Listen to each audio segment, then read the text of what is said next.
Se acaba de celebrar la Semana de las Alergias y tenemos datos que queremos compartir y preguntar y que nos conteste nuestro alergólogo Ángel Moral. Él es alergólogo en el Grupo HIMI Toledo y también jefe de sección en el Hospital Universitario de Toledo, dedicado a todo lo que tiene que ver con alergias.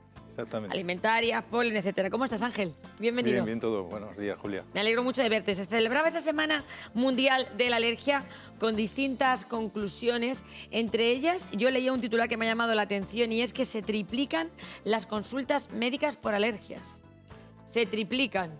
Sí, ¿Por qué? Esta es una época, como bien sabes, que la alergia no es solamente primaveral, pero es precisamente la época del año en la que más pólenes, por ejemplo, hay de todo el año. Y es que además hemos tenido un año, por las circunstancias climatológicas, llovió mucho en el otoño e invierno y hizo unas temperaturas relativamente agradables que han favorecido el crecimiento de las plantas. Todo el mundo que haya salido en primavera al campo habrá visto en marzo o abril que las hierbas eran altísimas. Yo recuerdo ir con mi perro y había veces que no le veía. Totalmente. Entonces todo esto lo que ha hecho es que haya mucho más polen y como consecuencia muchísimo más alergia. Claro, y hablamos del polen y dirán ustedes, pero estamos hablando de polen y de alergia alimentaria. Pues es que hay una relación entre el polen y la alergia alimentaria. Que me comentabas tú antes que me ha llamado a mí la atención. ¿Podemos tener una alergia alimentaria y detrás puede haber otro tipo de alergia al polen? ¿Puede haber relación? Cada vez es más frecuente que los pacientes que tienen alergia a pólenes en un futuro puedan desarrollar alergias alimentarias, sobre todo a alimentos del reino vegetal, a las frutas, a los frutos secos, a las legumbres, a las hortalizas, porque es que comparten proteínas. Entonces, al aumentar los pólenes, tenemos esos pólenes que van a soltar esas proteínas que van a desarrollar síntomas alérgicos, de estornudos, picores de nariz, pero es que además van a hacer que esos pacientes también tengan síntomas pues cuando toman pues una zanahoria o cuando toman un melocotón o cuando toman a lo mejor una nuez.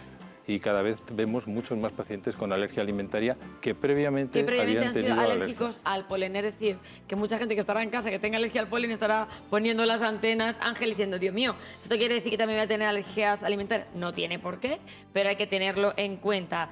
Una ingesta accidental de un alérgeno en personas que tienen una alergia fuerte a un alimento podría provocar incluso la muerte. Eso tenemos que tenerlo en cuenta. Hay diferentes tipos de alergias alimentarias y también es importante que distingamos entre alergia e intolerancia.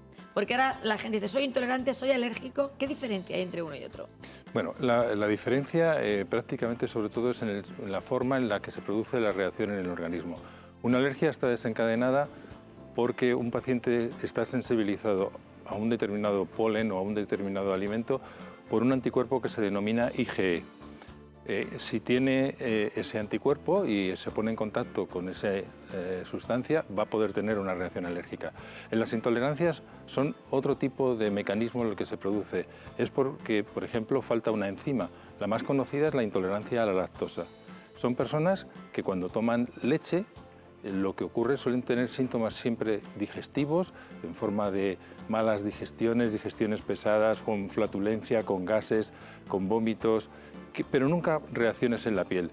Y ahí les falta una enzima, que es la lactasa, que esa enzima es la encargada de dividir las dos azúcares que tiene la lactosa. La lactosa está formada por glucosa y galactosa y la tendría que romper por esa enzima. Si no tienes esa enzima, la mezcla de la lactosa es capaz de producir problemas digestivos y produce una fermentación en el intestino que va a hacer que produzcan esos gases, esas Por eso notamos esa digestiones. sensación de fermentación, ¿verdad? Esa molestia, ese dolor que yo muchas veces digo, cuando haga la digestión se te pasa.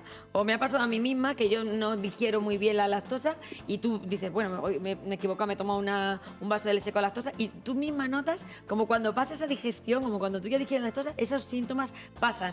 Eso significa que es más grave ser alérgico o tener una intolerancia. O hay que vigilar. Por supuesto, es mucho más.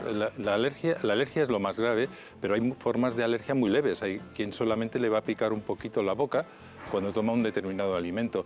Eso relativamente, hay quien pues le gusta el melón y le pica la boca cuando lo toma, pues puede seguir tomándolo probablemente. Sin sabe que lo que le va a ocurrir, porque las molestias que le ocasionan no son graves. y no va a ir a más. pero una alergia sí puede ser mortal, como has comentado, mientras que una intolerancia es un problema de tipo digestivo que nunca va a haber riesgo vital, que ni siquiera va a haber reacciones en la piel, no va a haber dificultad ¿Y tú respiratoria. qué aconsejas? Cuando hay una intolerancia, ¿retiras el alimento que provoca esa intolerancia? ¿O cómo crees que deberemos Por ejemplo, enfrentarnos a él? las intolerancias a la lactosa pueden ser permanentes. Hay personas que tienen un déficit de esa enzima de la lactasa de por vida y toda su vida deberían de, una vez que se llegue al diagnóstico, de no volver a tomar leche con lactosa. Lo que tienen que hacer es tomar una leche sin lactosa, tan sencillo como eso. Pero pueden tomarla esas leches, mientras que los que no son alérgicos a la leche nunca podrán tomar esa leche. O sea, lo que pasa es que hay veces que puede haber intolerancias a la lactosa reversibles. Después de una gastroenteritis, alguien puede tener, por una infección previa, durante un tiempo que no produce adecuadamente la lactasa. Y no tolera bien. Pero a lo mejor en 3 meses se recupera y puede volver a hacer. Y puede volver a tomarla.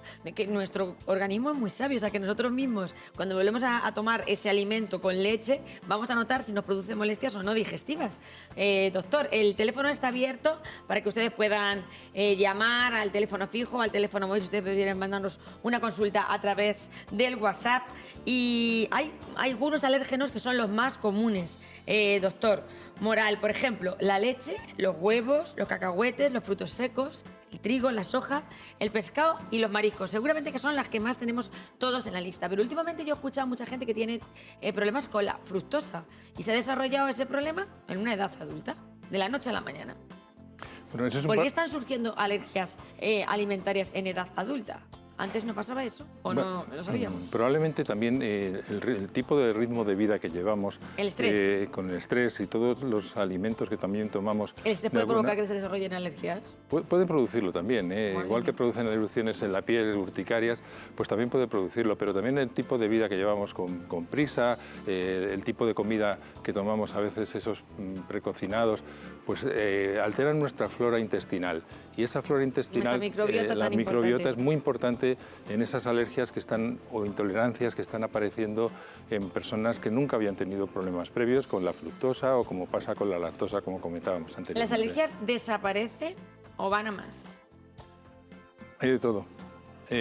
Por ejemplo, las alergias a la leche y al huevo son típicas de los niños hasta los 4 o 5 años y a partir de esa edad suelen desaparecer de forma espontánea. O sea que hay niños que durante un tiempo no van a poder tomar ni leche ni huevo, pero cuando somos mayorcitos... De hecho, se le va introduciendo de nuevo otra vez la leche y el huevo y sí, empiezan a tolerarlo. Las pueden tolerar, ¿no? A veces hay algunos que no les desaparece y hay que tomar otras medidas con inmunoterapia específica para la leche y el huevo. Pero, por ejemplo, otras alergias alimentarias es más difícil que desaparezcan. Por ejemplo, las alergias a los frutos secos.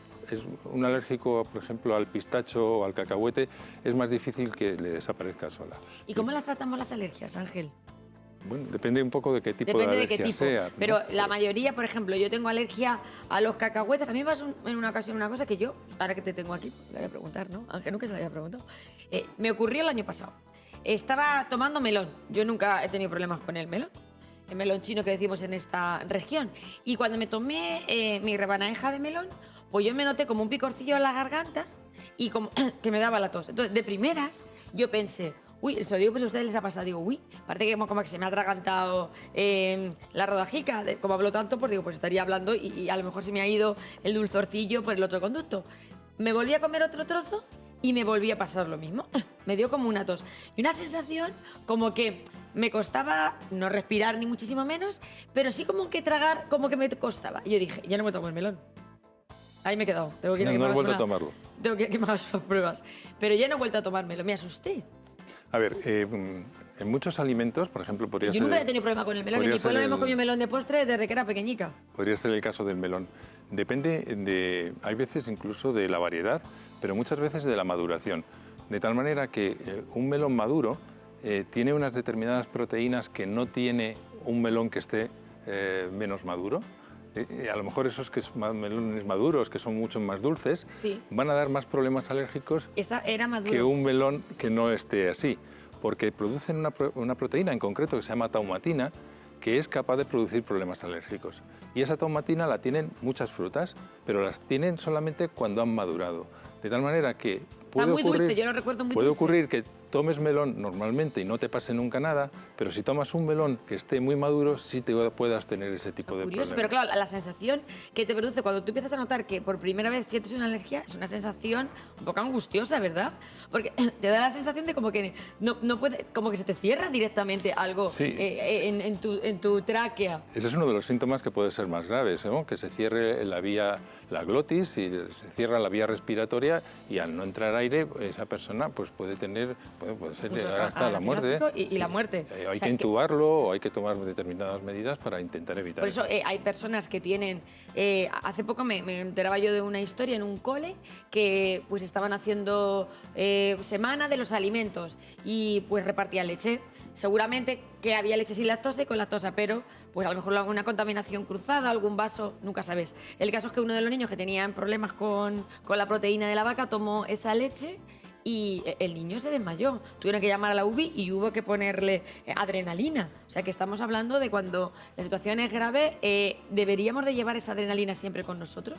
A ver, en la mayoría de los niños a los que se les ha diagnosticado, por lo menos en un servicio de alergia, una alergia alimentaria y si además han tenido una reacción grave, tienen adrenalina en su casa, tienen adrenalina en el colegio y los profesores y los padres saben perfectamente cómo se tiene que utilizar. Otra cosa distinta es el que le haya ocurrido por primera vez y que no haya dado tiempo, pero normalmente en los colegios suele existir, muchos de ellos tienen incluso enfermeros o enfermeras para poder aplicarla, ¿no? Hay que tener en cuenta que las alergias alimentarias, pues igual que se hace en muchos colegios, pues un día lo vamos a dedicar a los frutos secos. Hay que tener muchísimo cuidado. Muchísimo cuidado. Porque y puede haber muchísimo algún cuidado niño... con los alimentos que damos en los cumpleaños, que aquí también advertimos. Eso yo creo que es una moda que teníamos antes. Venga, pues mi madre hace magdalenas y las repartimos en clase. Mira, mejor regala unos bolis o regala un juguetito, pero no nos atrevamos a repartir alimentos porque nunca sabemos si un niño en un momento determinado puede desarrollar una alergia o tenerla. Sí, hay que tener mucho cuidado. Hay que tener mucho cuidado. Esos niños que ya de por sí ya tienen esa etiqueta, pues son unos niños que van a tener una infancia un poco complicada, porque a lo mejor no van a poder ir a un campamento porque tienen Esa es otra pregunta que te quería hacer, porque ahora hay mucha gente que se está planteando llevar a sus hijos a un campamento y se quedan a comer en el campamento. ¿Tenemos que tener miedo o yo creo que sí que estos campamentos están preparados cuando hay una alergia para poder llevar a nuestros hijos con tranquilidad? Bueno, hay campamentos en los que probablemente haya incluso un médico, haya enfermeras, esos estarían muy bien preparados. Y en otros, muchos profesores ya tienen conocimientos de qué es lo que tienen que hacer ante un niño o ante un atragantamiento o ante una determinada picadura de una avispa o ante una reacción alérgica por un alimento, ¿no? Pero lo lógico es que tengan adrenalina por si ocurriera alguna de ese estilo y siempre probablemente va a haber un medio disponible para poder trasladarlo a un hospital. Pero que tampoco tenemos que dejar de llevar a nuestros hijos a un campamento o un fin de semana a una convivencia cuando tienen una alergia, que lo que tendríamos que asegurarnos es que están preparados y no privarles tampoco, porque al final los aislamos también, que eso también es importante. Sí, yo creo que lo que hay que estar muy concienciado, tanto los profesores como los padres, de que puede haber alguna reacción, pero lo que tienen que tomar es las medidas adecuadas y no por eso influir en un niño que no vaya a un campamento, que no vaya a un cumpleaños por culpa de sus alergias. Lo que hay que hacer es tener cuidado. ¿Padres alérgicos, niños alérgicos? ¿Hay una relación genética? Muy frecuente. Cuando uno de los dos padres es alérgico, las posibilidades de que su hijo lo sea son grandes, pero si los dos lo son, todavía mayor. O sea, que padres alérgicos, no obligatoriamente, pero no obligatoriamente, pero sí que es muy frecuente. Y ni siquiera a veces son las mismas alergias. O sea, uno puede tener una alergia al melocotón y el otro lo puede tener pues, a lo mejor a las gambas, ¿no? Curioso. Y resulta que sus hijos empiezan con una alergia al polen y a lo mejor más adelante pues sí que pueden tener alguna alergia alimentaria o no, ¿no?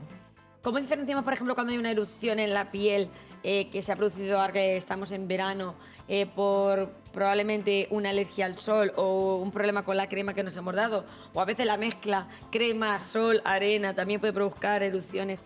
De las erupciones que provoca una alergia alimentaria, ¿qué diferencia hay?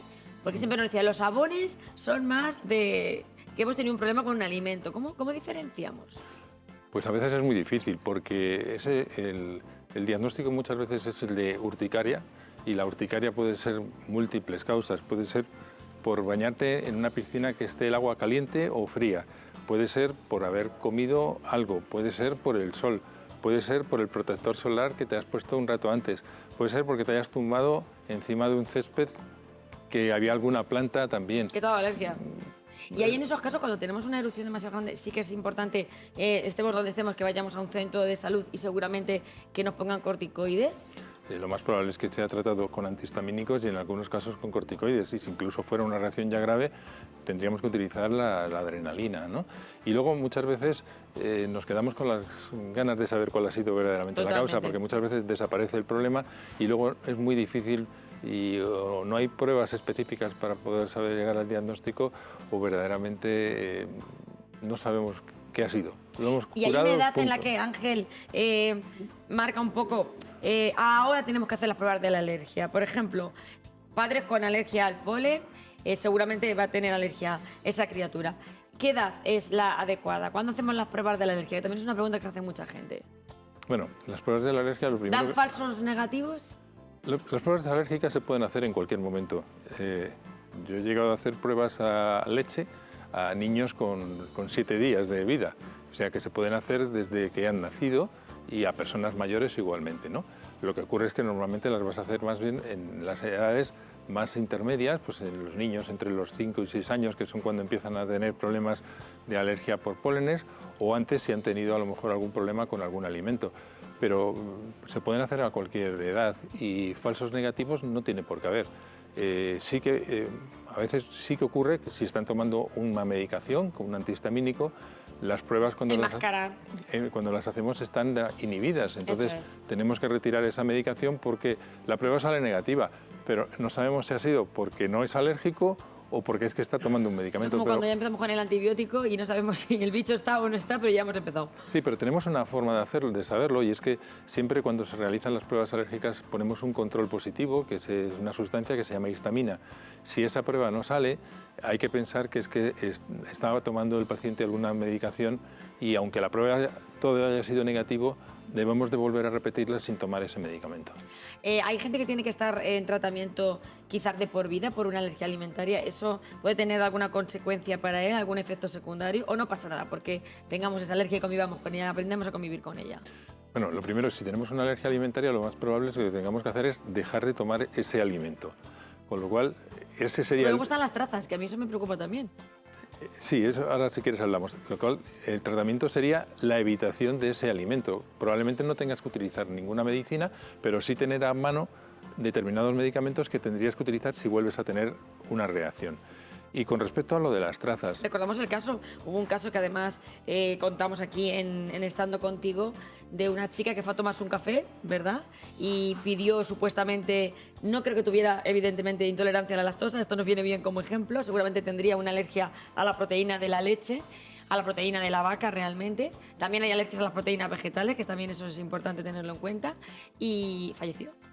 Sí, aquello fue eso muy triste, pero probablemente tuvo que haber una contaminación creo que iba a tomar una leche, ella sabía perfectamente lo que tenía ese problema, pero probablemente la taza estaba previamente contaminada porque no estaba bien fregada, es que hasta ese punto.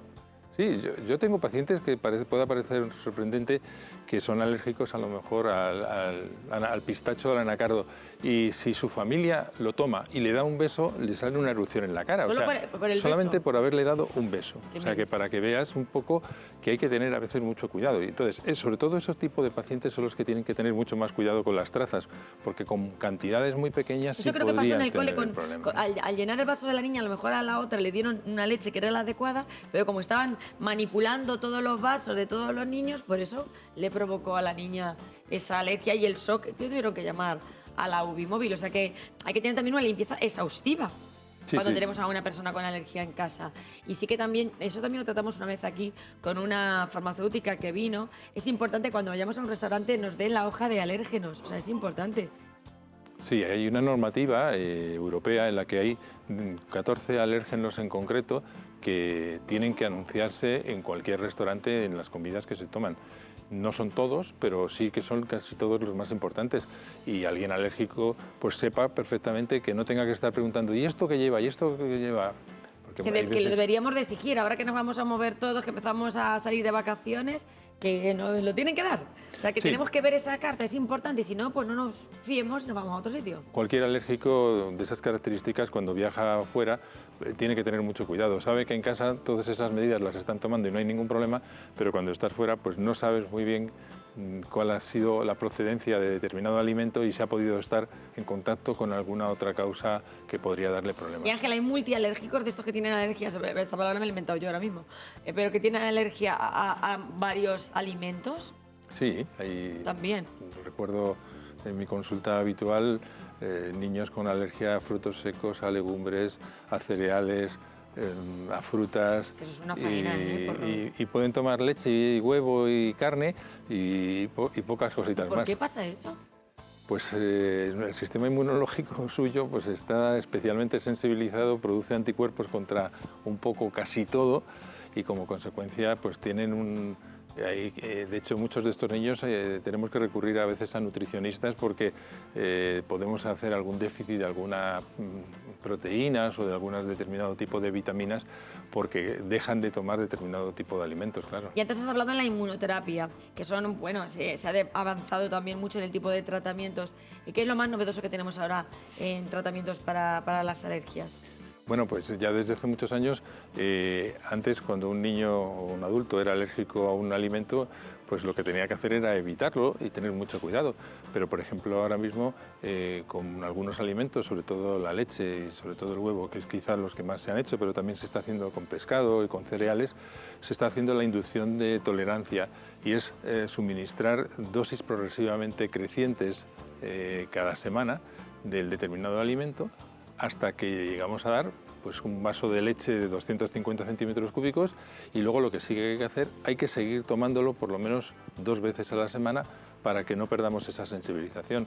O sea, que son pacientes que no les ha desaparecido la alergia cuando han llegado normalmente a esos 4 o 5 años, que suele ser lo habitual, y a partir de los 5 o 6 años le hacemos este tipo de... ¿Y les ha desaparecido? Y les desaparece y después pueden seguir tomando perfectamente.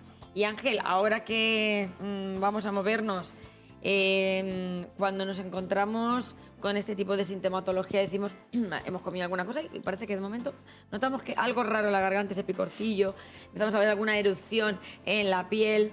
Síntomas que nosotros mismos somos los que mejor nos conocemos y si los vemos sobre todo en los niños. ¿Tú qué nos recomiendas? Decimos, bueno, no pasa nada, se nos pasará, o tú eres partidario de cuando veamos una sintomatología de estas características no vayamos a urgencias cuanto antes. A ver, si no es la primera vez y ya sabemos que nos ha pasado y tenemos una medicación adecuada para ello, como puede ser un antihistamínico o a lo mejor un corticoide, pues nos lo vamos a tomar y vamos a esperar porque a lo mejor con eso se nos puede solucionar, pero no sabemos hasta dónde puede avanzar, o sea que ante la duda mejor ir a un hospital. Pero si es la primera vez, sí que tendremos que hacerlo desde el principio, porque no sabemos dónde puede parar. O sea, comentábamos que puedes tener ese picorcito en la boca por una determinada fruta, pero es que puedes tener un shock anafiláctico y una persona se puede morir por ello. Entonces no podemos perder tampoco tiempo. Exactamente. Bueno, pues Ángel Moral, muchísimas gracias, como siempre. Yo creo que hemos repasado muy bien y hemos hecho un buen resumen de cómo han sido las conclusiones de esta semana que se ha celebrado esta última semana de junio sobre las alergias alimentarias. Las alergias están ahí, esto es un bombo, una lotería y nos puede tocar a todos. Ni más ni menos.